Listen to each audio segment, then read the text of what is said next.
Assalamualaikum warahmatullahi wabarakatuh. Nama saya Ahmad Irwanto dan teman saya yang bernama Zendi Ernosa. Kali ini saya akan membahas tentang bagaimana gambaran sistem informasi. Sebelum membuat sistem informasi, biasanya kita membuat desain-desainnya di antara UML, DFD, ataupun ERD. Yang pertama saya akan membahas di mana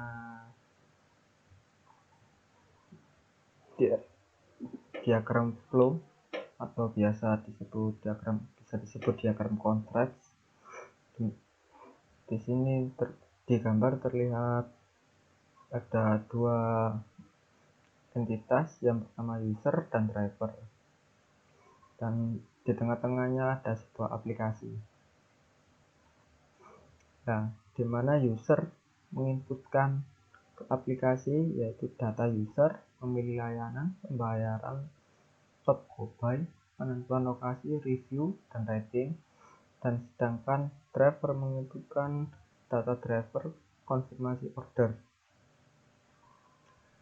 Sedangkan outputan dari user menerima konfirmasi order, data review, data tarif, dan nama perjalanan, invoice order, dan pembayaran. Dan di driver menerima data order dan data view rating. Ini adalah gambaran diagram konteks level 0. Dan untuk diagram konteks level 1 nya seperti ini.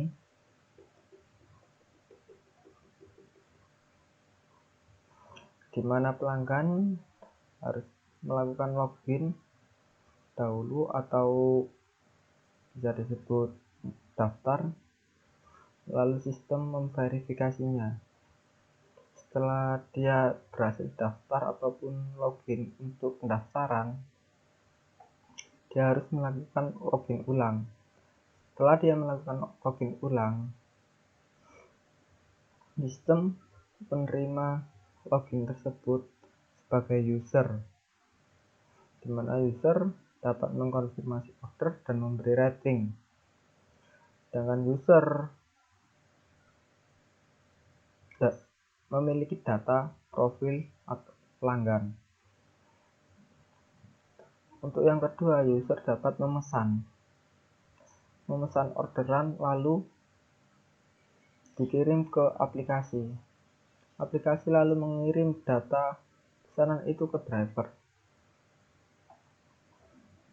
Setelah itu, setelah melakukan pemesanan dan konfirmasi oleh driver, user melakukan pembayaran, yang dimana ada tunai dan non tunai. Dan pembayaran itu langsung di driver. Dan sekarang masuk ke entity diagram.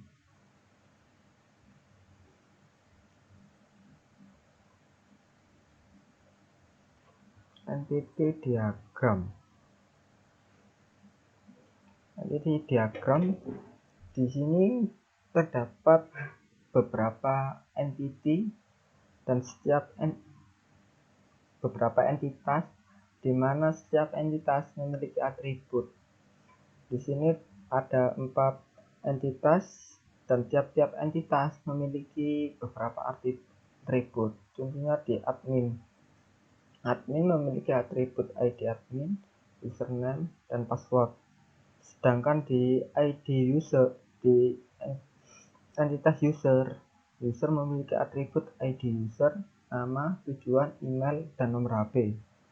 Sedangkan di entitas driver memiliki ID driver, nama, nomor HP, foto. Fotonya driver.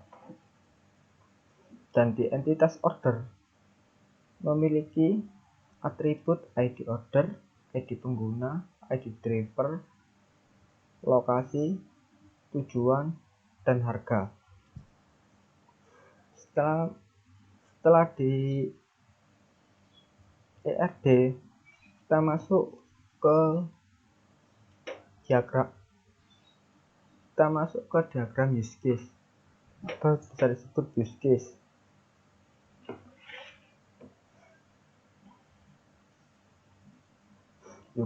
Use case ini seperti saling berhubungannya antara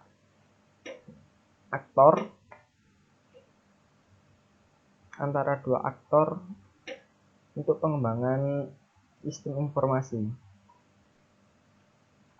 Di sini user memiliki registrasi pesanan, mencari pengemudi, mendapatkan pengemudi, dan melakukan pembayaran. Sedangkan di driver sama-sama memiliki registrasi, tapi driver tidak memiliki pesanan tetapi menerima pesanan. Dan sedangkan di user atau pelanggan memiliki angkutan pesanan, dan di driver juga menjemput penumpang dan menuju lokasi tujuan atau menjemput si pelanggan. Dan selanjutnya akan diteruskan oleh Mas Sandy.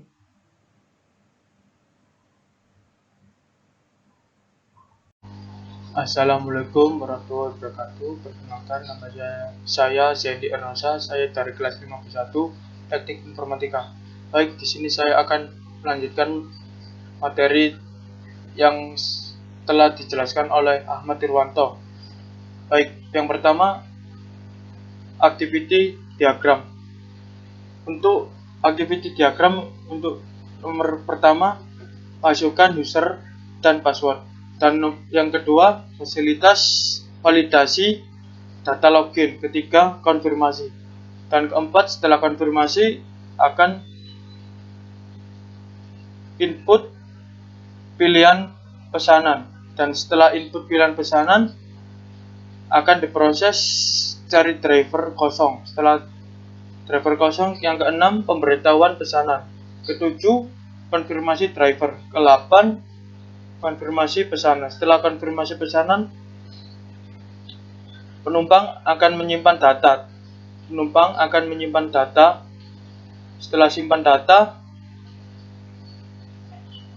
dan ke-10 akan diupdate data tersebut, dan 11 akan ditampilkan data tersebut.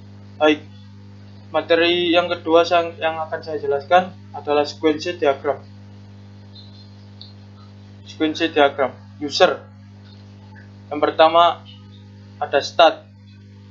Setelah start, meminta user dan password user.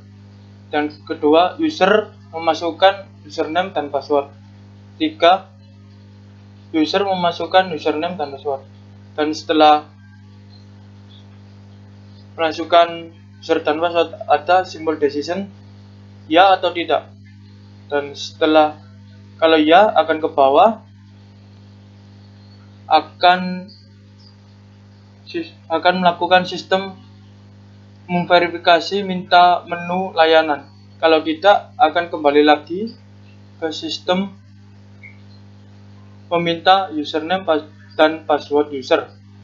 Dan untuk driver pertama kita akan melaksanakan start. Setelah start, sistem menampilkan pilihan pesanan user, dan setelah menampilkan pesanan user akan lari ke driver meminta pesanan user. Dan setelah tampilan pesanan user ada simbol decision.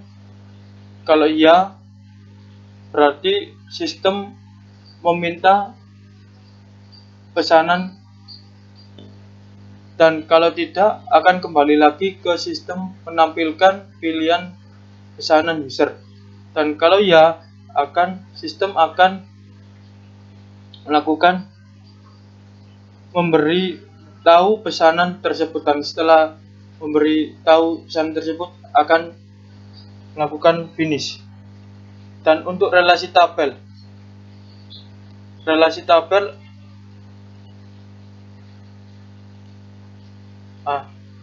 ini adalah contoh relasi tabelnya. Pertama, sistem verifikasi GoPay atau yang disebut boolean. Get harga awal tujuan integer, broadcast order void. Dan setelah sistem melakukan percabangan, ada beberapa, dibagi menjadi 4, yaitu user, driver, review, dan order. Pertama, saya akan menjelaskan tentang user. ID user, string, nama string, nomor HP integer, saldo GoPay integer. Dan kedua, driver, ID driver, string, nama string, nomor HP integer, dan saldo income integer. Dan untuk review, driver view string, ID user string, ID driver string, rating atau bintang untuk driver tersebut integer, dan review string. Untuk order sendiri, pertama ada string ID order, yaitu string, ID user yaitu string, awal string, tujuan string, jarak double, durasi double, harga integer. Baik, sekian yang bisa saya sampaikan. Ada kurang lebihnya saya mohon maaf yang besar-besarnya. Assalamualaikum warahmatullahi wabarakatuh.